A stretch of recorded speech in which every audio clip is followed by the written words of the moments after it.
늘 드리는 말씀이지만 우리 찬양대 너무 하나님의 은혜 가운데서 하나님의 그 귀한 사랑과 은혜를 잘 전달해 주셔서 너무 감사합니다. 결국은 찬양하게 돼 있습니다. 아니, 찬양하는 게 결국 성도의 마지막 모습이에요. 요한계시록을 보십시오. 성도들이 다 거기서 뭐합니까? 하나님 보좌 앞에서 찬송하고 경배하고 있죠. 누구나 다 결국에는 마지막에는 하나님 앞에 보좌 앞에서 찬송하는 자리에 서게 됩니다. 특별히 우리 찬양대로 헌신하면서 봉사하시는 우리 시온 글로리아 우리 찬양대 모든 대원들, 우리 지휘자님들과 반주자님들이 귀한 사역을 잘 감당해 주셔서 너무 감사하고 끝까지 계속해서 변함없이 귀한 찬양으로 하나님께 영광을 돌리고 은혜를 끼치는 일에 힘써 주시기를 당부를 드리고 그리스도의 이름으로 간절히 부탁을 드립니다. 네, 너무 감사를 드립니다. 우리 찬양대 위에서 박수 한번 하겠습니다. 고맙습니다. 유대인의 탈무드라는 책을 아시죠? 거기에 보면 이런 글들이 있어요. 세상에서 가장 현명한 사람은 배우는 사람이다. 세상에서 가장 강한 사람은 자기를 이기는 사람이다. 세상에서 가장 행복한 사람은 범사에 감사하며 사는 사람이다. 저와 여러분이 현명하고 강하고 행복한 사람 되시기를 바랍니다. 그러려면 이 말씀처럼 늘 배워야 돼요. 찬양도 배우고 성경도 배우고 여러 가지를 계속해서 배우시기를 바랍니다. 두 번째는 자기를 이기시기를 바랍니다. 자기를 이기는 게 참 어렵잖아요. 세상에 가장 어려운 일이죠. 자신을 하나님 은혜 가운데 잘 이겨야 될 줄로 믿습니다. 세 번째로 범사에 감사할 수 있으시기를 바랍니다. 저도 잘 안 돼요. 범사에 어떻게 감사합니까? 모든 일이 다 감사할 수 없어요. 그런데 성경에도 데살로니가전서에 나오죠. 바울을 통해서 얘기했죠. 범사에 감사하라. 이게 하나님의 뜻이다. 이게 저와 여러분이 모든 일을 잘 감사하며 살아갈 수 있기를 간절히 바랍니다. 근데 감사하려면 모든 일에 감사하려면 그걸 해야 되는 거예요. 어떤 거냐면 하나님께 모든 것을 맡겨야 됩니다. 좋은 일이나 안 좋은 일이나 어떤 일이 됐든지 다 하나님의 손에 맡기시고 예수 그리스도 안에서 살아가는 성도가 되어야 할 줄로 믿습니다. 바울은 빌립보서에서 그런 얘기를 했어요. 나는 어떠한 형편에든지 자족하기를 배웠다. 그러면서 나는 비천에 처할 줄도 알고 풍부에 처할 줄도 알아.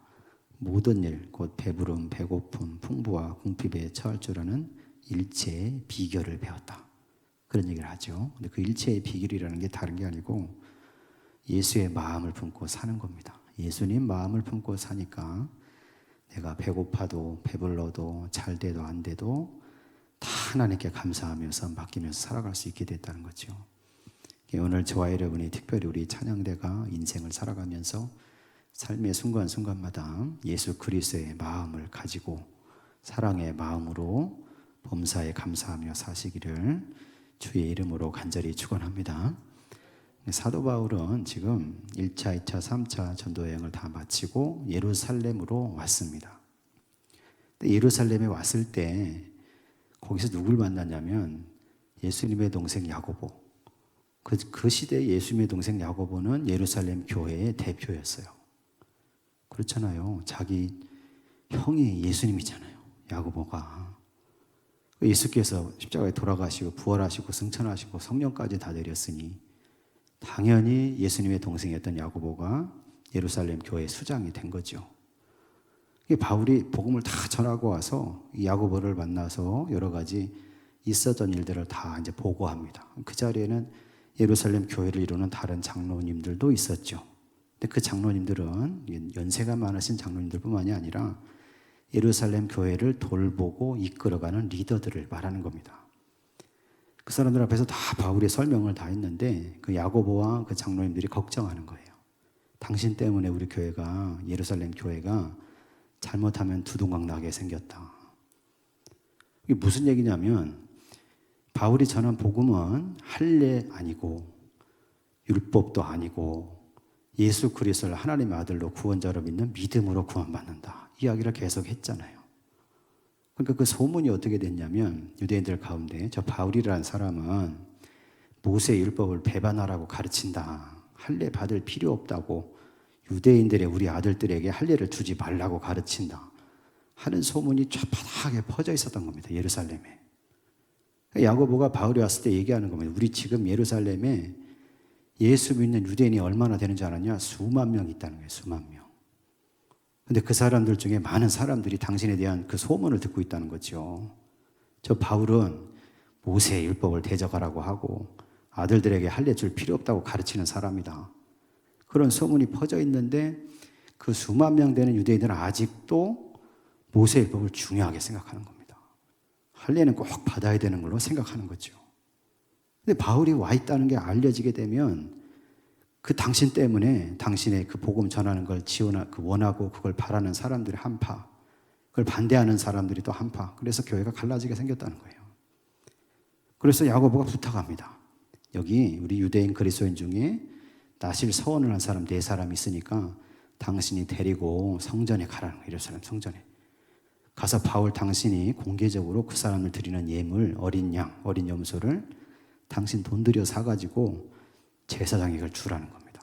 공개적으로. 그리고 당신도 율법을 잘 지키는 사람인 걸 드러내야 되니까 일주일 동안 정결 예식에 따라서 그 성전에 머물면서 그 예식을 다 행하라는 거예요. 바울이 그대로 했어요. 교회의 평화를 위해서. 그래서 예루살렘 성전에 다 갔습니다. 여러분, 예루살렘 그 당시의 성전은 사람 인종마다 자기 성별마다 들어가는 단계가 달랐어요. 이방인들이 들어간 뜰이 있습니다. 거기까지만 들어가요. 거기 넘어가면 그 다음에 여인의 뜰, 유대인 여자들만 들어가는, 남자들 통과하죠. 그 유대인 여자들은 거기까지만 가요. 그 다음 못 갑니다. 그 다음에 이스라엘의 뜰, 유대인 남자들이 들어가는 뜰. 그 다음이 제사장의 뜰이에요. 그 다음이 성전이고. 이 바울은 그 이스라엘의 뜰, 유대인 남자들이 있는 그 뜰까지 가서 야고보가 부탁한 대로 다 했습니다. 다. 일주일 동안 열심히 율법에 따라 다 했는데 문제는 그 자리에 또 누가 왔냐면 자기가 에베소에서 복음 전할 때 아시아에 있었던 다른 유대 사람들이 거기서 봤던 바울을 생각했는데 성전에 와보니 거기 바울이 들어와 있는 걸 봤어요. 근데 웬 얼굴도 모르는 4사람이 같이 서 있으니까 이 사람들이 오해를 한 겁니다. 바울이 그렇게 말하더니 저 헬라 사람 이방인들 데리고 와서 지금 예루살렘 성전을 더럽혔구나.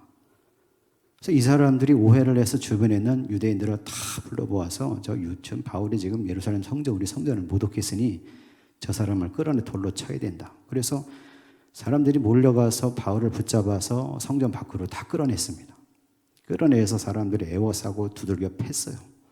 율법에 따르면 돌로 쳐야 되는데 주먹으로 치고 발로 차고 막 둘러서 산 사람을 몰매를 때리니까 그 성전 주변에 안토니오 요새라고 로마 군대가 주둔하는 요새가 있었습니다. 빌라도도 거기에서 예수 그리스도에 대해서 십자가형을 언도했던 거예요. 근데 거기 있었던 병사들이 보고 그걸 천부장에게 보고 하니까 천부장이 놀라서 병사들 데리고 내려와서 그 사람들 다 뜯어말리고 바울을 붙잡아서 일단 결박을 시켰습니다. 이 사람 무슨 범죄자인 걸로 생각이 됐으니까.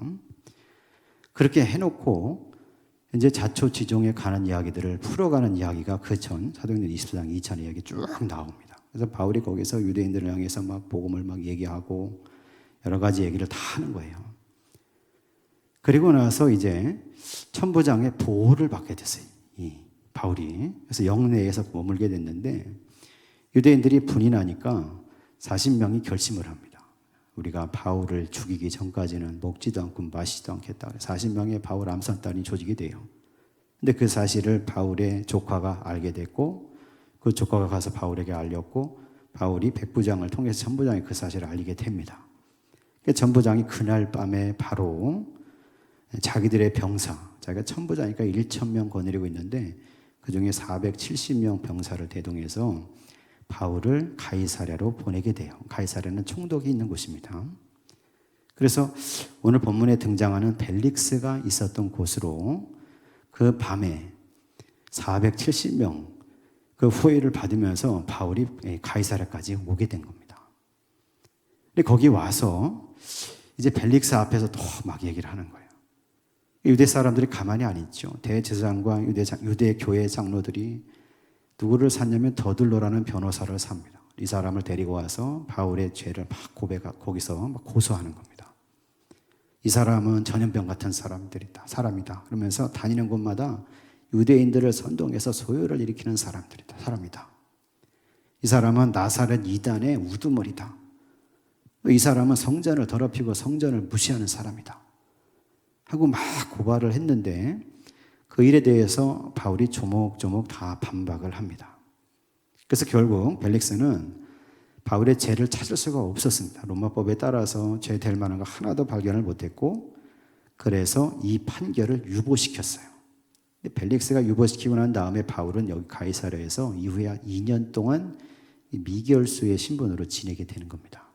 오늘 말씀은 그렇게 유보하고 난 다음에 벨릭스가 자기 아내 드루실라와 함께 바울을 보러 와서 바울이 하는 얘기를 듣게 됐다는 거예요. 그 이야기를 오늘 말씀에 쭉 적고 있는데 우리 읽은 말씀 중에서 24절, 25절 같이 한번 읽어보겠습니다. 24절과 25절입니다. 수일 후에 벨릭스가 그 아내 유대 여자 드루실라와 함께 와서 바울을 불러 그리스도 예수 믿는 도를 듣거늘 바울이 의와 절제와 장차 오는 심판을 강론하니 벨릭스가 두려워하여 대답하되 지금은 가라 내가 틈이 있으면 너를 부르리라 하고. 아멘. 벨릭스가 자기 아내와 함께 내려와서 바울을 딱 접견하면서 바울로부터 복음을 증언하는 것을 듣게 됐는데 그때 바울은 3가지를 얘기했습니다. 오늘 찬양대 그리고 오늘 예배에 참석한 저와 여러분 모든 성도님들이 바울이 얘기했던 이 3가지를 잘 들으시고 우리도 이 복음의 말씀 증거함에 따라서 우리의 신앙의 삶을 잘 준비하며 살아가는 성도가 되어야 할 줄로 믿습니다. 첫 번째로 증거한 게 뭐냐면 의를 얘기했어요. 의. 예수 그리스도의 복음에 대해서 막 얘기하면서 의를 얘기했어요. 의는 뭐냐면 하나님의 의를 말하는 거죠. 저도 많이 설명을 드렸습니다. 여러분 구원은 어떻게 받습니까? 예수님을 그리스도로 믿음으로 받죠. 믿을 때 구체적으로 무슨 일이 벌어집니까? 영적으로 눈엔 보이지 않아요. 내가 예수를 그리스도라고 믿을 때 그때 벌어지는 일이 3단계로 이루어집니다. 첫째는 속량. 지난번에 말씀드렸죠. 속량이 일어나요. 속량. 예수 그리스도 십자가에 돌아가신 예수께서 나의 죄를 위해 십자가에 돌아가셨다는 사실을 믿고 그 예수를 보내신 하나님을 믿고 기도하면서 간구할 때 우리의 죄가 다 속량됩니다. 속량. 이 속량이라는 단어는 노예를 돈 주고 값 주고 사올 때 쓴다고 했잖아요. 그 전에는 우리가 다 죄의 노예를 했다는 거예요. 노예. 예수 그리스도를 믿고 십자가에 보혈의 피로 씻겨지기 전에는 다 죄의 노예라는 겁니다. 근데 예수 믿을 때 첫 번째 그 속량이 일어납니다. 그 죄의 노예된 상태에서 예수님의 피가 뿌려지는 순간, 예수님의 값을 치르는 순간 우리의 영혼과 우리의 인생과 모든 존재가 그 죄의 상태에서 놓여지고 풀려지게 된다는 거예요. 이게 속량의 단계가 일어납니다. 두 번째는 뭐가 일어납니까? 하나님과 화해하는 관계가 이루어져요. 죄가 속량되니까 자연스럽게 하나님과 내가 어떻게 됩니까? 화해한 관계가 돼요. 화해했다는 건 뭡니까? 서로 좋아하는 관계, 서로 같이 하는 관계, 서로 연합할 수 있는 관계가 됐다는 겁니다. 내가 예수 믿고 구원받는다고 할 때 구체적인 단계 그렇게 일어나요. 영적으로. 그래서 성령까지 일어나고 그 다음에 하나님과 내가 화목한 존재가 되면 그 다음에 비로소 하나님이 내 존재에 대해서 너는 의롭다 라고 선언하신다는 거예요. 이게 칭의라는 단계입니다. 예수 믿으면 구원받습니다. 저와 여러분이 예수 믿으면 구원받는 걸 믿으시죠? 믿을 때 이 단계가 일어나는 거예요. 구체적으로. 죄에서 속량되고 하나님과 화해하고 화목한 관계가 되고, 그 관계가 됐을 때 하나님이 나를 향해서 너는 의롭다라고 선언하시는 단계가 일어난다는 거죠. 그때 바로 하나님의 의가 저와 여러분의 전 존재를 둘러덮고, 그때 성령의 역사하심으로 완전히 거듭난 성도가 되는 것을 믿으시기를 바랍니다. 바울은 이걸 설명했을 거예요. 제가 생각해 보니까 예수 그리스도를 믿는 믿음의 의는 이런 단계를 통해서 이루어지고, 결국에 하나님의 의가 너에게 덧입혀져야 네가 구원받은 성도가 된다. 펠릭스를 향해서 아마 그렇게 얘기했을 겁니다. 오늘 예배하는 저와 여러분의, 특별히 우리 찬양대 대원들 한 사람 한 사람, 예배하는 우리 장로님들, 권사님들, 우리 성도님들, 청년들이 다 그 하나님의 의를 덧입는 성도 되시기를 바랍니다. 믿을 때 그게 일어나야 됩니다. 두 번째 보니까 바울은 뭘 설명했냐면 절제를 얘기했대. 절제라는 단어는 헬라어로 엔크라테이아, 이렇게 엔크라테이아. 이 단어는 무슨 뜻이냐면 엔이라는 단어는 뭐 안에 이런 뜻입니다. 크라테이아는 무슨 뜻이냐면 힘, 이런 뜻이에요. 엔크라테이아는 힘 안에 있다, 그런 얘기입니다. 우리가 성령의 9가지 열매가 있잖아요. 그렇죠? 그 중에 절제 열매는 마지막 열매입니다. 9가지 열매 중에 마지막 열매가 절제 열매인데, 우리가 절제 그렇게 얘기하면 많이 어떤 걸 하는데 그걸 조금 줄이는, 그럴 때 절제한다, 그런 표현을 쓰기도 합니다. 내가 음식을 많이 먹는 걸 좀 절제해야지, 그렇잖아요. 어떤 분들은, 세상에 사는 분들은 내가 술을 많이 먹는데 술을 좀 절제해야지, 그런 의미로 절제를 쓰는데, 여기 나오는 절제 엔크라테아는 그런 의미가 아닙니다. 힘 안에서 잘라버리는 걸 말하는 거예요. 조금 줄이는 게 아니고. 바울이 설명한 예수 그리스도를 믿는 믿음을 설명하면서 이 벨릭스에게, 그 안에 드루실라에게 얘기하면서는 절제를 얘기한, 이게 절제는 뭐냐면 힘 안에서 잘라버리라, 그렇게 얘기한 거예요. 힘 안에서. 무슨 힘? 예수 그리스도의 능력 안에서, 성령의 능력 안에서 잘라버려야 된다는 거예요. 그럼 뭘 자릅니까? 여러분, 이 바울의 설교를 듣고, 바울의 복음을 듣고 벨릭스는 두려워했다, 그런 표현이 나오죠. 왜 두려워했을까요?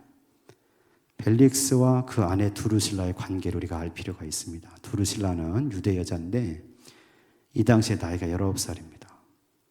근데 두 번째 결혼이에요. 10대 초반에 이미 결혼했어요. 두루실라가 누구냐면 헤롯 아그리파 1세의 셋째 딸입니다. 헤롯 아그리파 1세는 누굽니까? 사도 야고보를 죽인 사람이에요. 그 당시에 유대의 그 분봉왕이었던 헤롯 아그리파 1세의 셋째 딸인 이 두루실라는 10대 초반에 정략 결혼을 한 겁니다. 시리아의 작은 왕국의 어떤 왕에게 정략 결혼해서 아내로 갔어요. 근데 나중에 벨릭스가 가이사랴 총독으로 와서 딱 시찰하면서 돌아다 보니까 거기 눈에 띄는 여자가 하나 보이는 거예요. 그때 나이가 14살이었어요. 그래서 이 두루실라를 꼬셔가지고 벨릭스가 그 왕하고 이혼하고, 멀쩡히 살아있는데 이혼시키고 데려다가 자기랑 결혼한 겁니다. 14살짜리 데려다가 자기가 품고 잔 거예요. 지금 여기 말할 때가 19살입니다.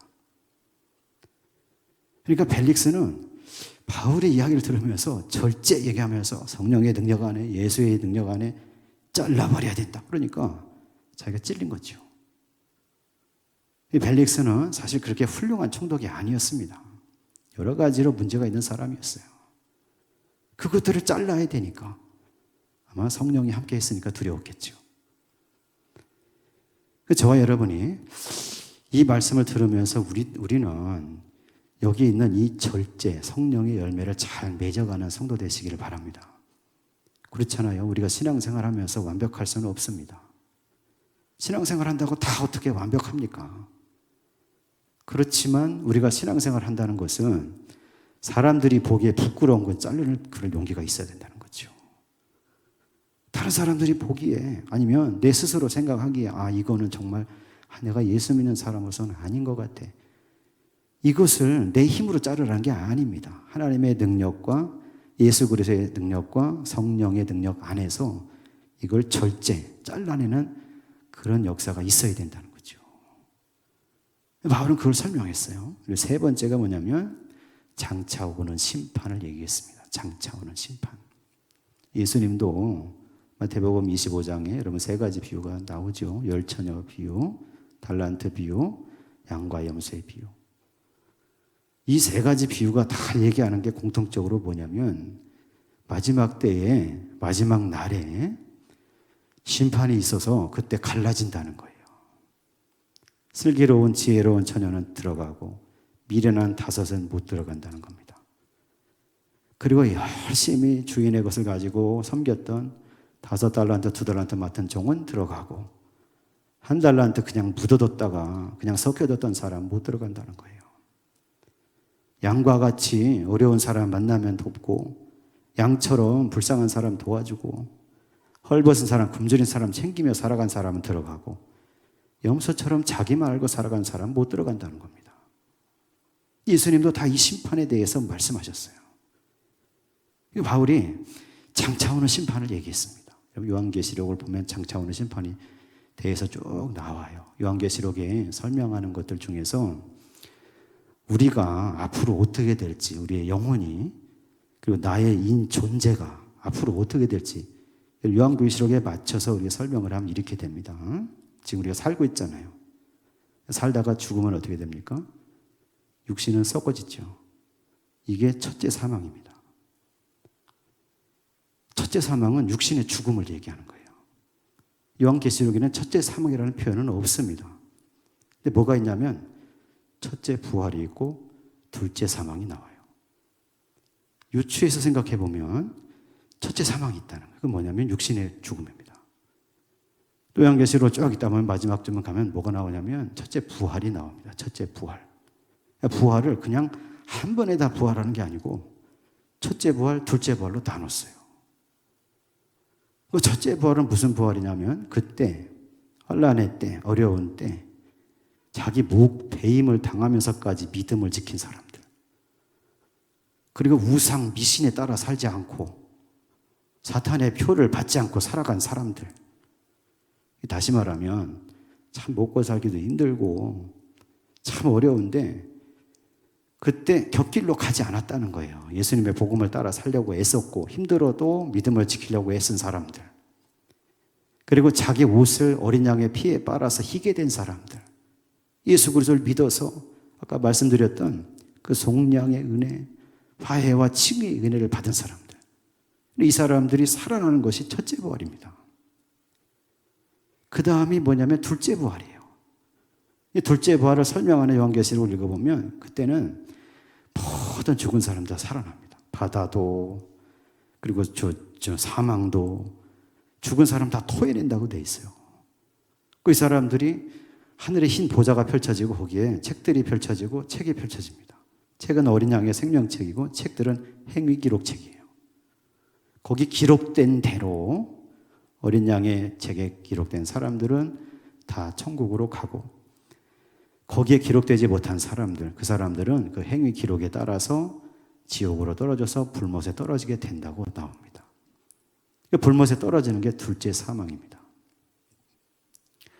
아마 바울은 장차 오는 심판에 대해서 제가 말씀드린 것처럼 앞으로 올 일들에 대해서 자세하게, 왜냐하면 누구보다 바울은 영적인 경험을 많이 한 사람이에요.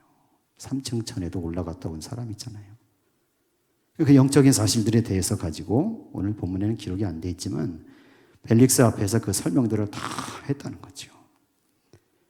저와 여러분도 이 말씀을 우리가 읽고 생각해 볼 때 우리는 다 첫째 부활에 참여하는 성도들로 살아야 될 줄로 믿습니다.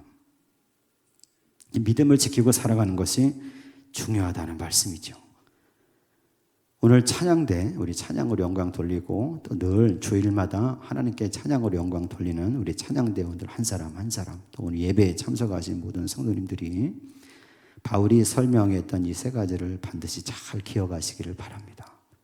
하나님의 의를 덧입어야 내가 구원받는다. 그리고 나는 신앙인으로서 성령의 힘 안에서, 예수 그리스도의 능력 안에서 자를 것은 자르는 절제의 사람이 되어야 한다.